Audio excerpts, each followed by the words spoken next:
Hi எல்லாருக்கும் வணக்கங்க. இன்னைக்கு உங்களுக்கு நான் கதை சொல்ல போறேன்.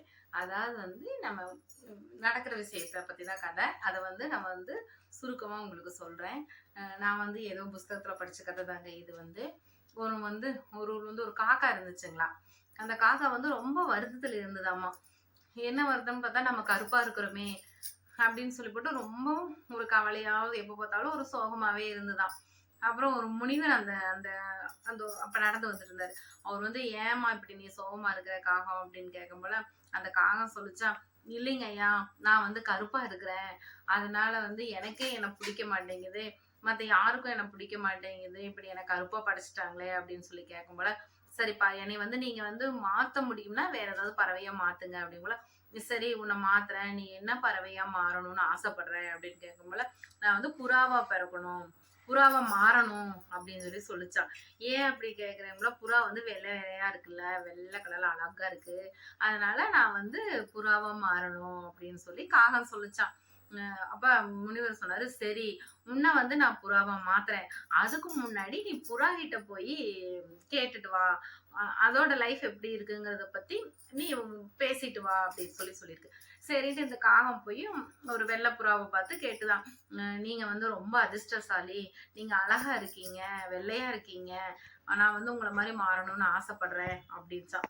அதுக்கு புறா சொல்லிச்சா, இல்லப்பா எனக்கும் வெள்ளையா இருக்கிறதுனால எனக்கும் நிறைய கஷ்டங்கள் இருக்கு அப்படின்ச்சா. ஏன் இப்படி சொல்றீங்க அப்படிங்களா, நிறைய பேர் வெள்ளை கலர் விரும்ப மாட்டாங்க, அதனாலயே என்னை நிறைய பேர் அவாய்ட் பண்ணுவாங்க அப்படிங்கிற மாதிரி புறா சொல்லிச்சா. ஆஹா இப்ப என்ன பண்றது அப்படிங்கிட்டு, சரி வா நம்ம போய் மறுபடியும் முனிவர்கிட்டயே கேட்கலாம் அப்படின்னு சொல்லிப்பட்டு புறாவும் காகமும் மறுபடியும் அந்த முனிவர்கிட்டயே போய் சொன்னாங்களாம். சொல்லும் போல புறா கேட்டுதான், ஐயா எனக்கும் ஒரு வாய்ப்பு கொடுங்க அப்படிங்கும்போல, நீங்க யாரா மாறுறதுக்கு விருப்பப்படுறீங்க அப்படின்னு கேட்கும்போல, நான் ஒரு கிளியா மாற விருப்பப்படுறேன் அப்படின்னு சொல்லி புறா சொல்லிச்சான். அப்ப முனிவர் சொன்னார், சரி நீங்க கிளியா மாற விருப்பப்படுறீங்கன்னா நீங்க போய் ஒரு கிளிகிட்ட போய் நீங்க பேசிட்டு வாங்க அப்படின்னு சொல்லவும், இந்த காகமும் புறாவும் காட்டுக்குள்ள போய் கிளியை தேடி நிறைய ரொம்ப நேரம் அலைஞ்சாங்களாம். கிளிய கண்டுபிடிக்கவே முடியலையாம். கடைசியா ஒரு மரத்துல கிளி உட்கார்ந்துருந்ததை பார்த்துட்டு போய் இப்படி நடந்த விஷயங்களை எல்லாம் சொல்லி, நாங்க 2 பேரும் கிளியா மாறக்கு ஆசைப்படுறோம் அப்படிங்கோல.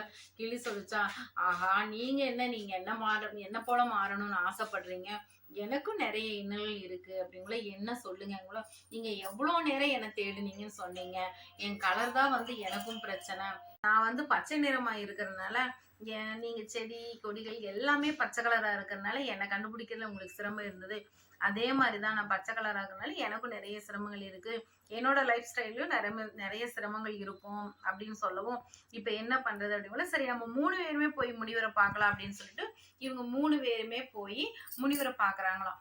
முனிவர் இவங்க 3 பேருடைய ஒப்பீனியன் கேட்டுட்டு, ஓகே நீங்க என்னவா மாற ஆசைப்படுறீங்க அப்படின்னு கேட்கும் போல, நாங்க மயிலா மாற ஆசைப்படுறோம்னு 3 பேருமே சொல்றாங்களாம். மயில் அழகா இருக்கும், தோகையை விரிச்சாடும் போல ரொம்ப நல்லா அழகா இருக்கும், கலர் கலரா அந்த இதா இருக்கும் அப்படின்னு சொல்லும்போது, மயில் ரெக்கையெல்லாம் நல்லா இருக்கு இல்லைங்களா, அந்த மாதிரி அழகா இருக்கும், நாங்க அதனால மயிலா மாற ஆசைப்படுறோம் அப்படின்னு சொல்லும் போல, சரி நீங்க போய் மயில் கிட்ட பேசிட்டு வாங்கன்னு பழையபடிக்கு முனிவர் அனுப்பி வச்சாராம். சரி நீங்க 3 பேருமே சேர்ந்து போய் மயிலை பாக்குறாங்க. மயில் என்ன நீங்க சொல்றீங்க, உங்க 3 பேர்த்த விட எனக்கு தான் கஷ்டம் அதிகம் அப்படின்ச்சா. எப்படி நீங்க சொல்றீங்க அப்படிங்கிறப்போ, என்னுடைய ரெக்கைகளை எல்லாம் வேடர்கள் என்னை பிடிச்சிட்டு போய் என்னோட ரெக்கைகளை எல்லாம் எடுத்து அது அலங்கார பொருட்களா பண்ணி விக்கிறாங்க, அது நிறைய பேர் வீட்டுக்குள்ள வாங்கி அவங்க அழகுபடுத்திக்கிறாங்க, அதனால எனக்கு ரொம்ப கஷ்டமா இருக்கு, நீங்க என்ன போல மாற ஆசைப்படாதீங்க அப்படின்னு சொல்லி மயில் சொல்லிச்சான். இதுல இருந்து நம்மளுக்கு என்ன தெரியுது, அவங்கவுங்க தோற்றத்தை வச்சோ நிறத்தை வச்சோ நம்ம யாரும் நம்ம தாழ்வா எண்ணிக்க கூடாதுங்க. நம்மளுக்கு கடவுள் கொடுத்தது கிஃப்ட், நம்ம தோற்றம் நிறம் எல்லாமே கடவுள் கொடுத்த கிஃப்ட், அதை வச்சு நம்ம வாழ்க்கையில சிறப்பா இருக்கிறதுக்கு முயற்சி பண்ணணுங்க, வாழ்க்கையில வெற்றி பெறணுங்க. இதை வச்சு நம்ம வாழ்க்கையில முன்னேறதுக்கு என்ன வேணுமோ அப்படி அந்தபடி நடந்துக்கணுங்க.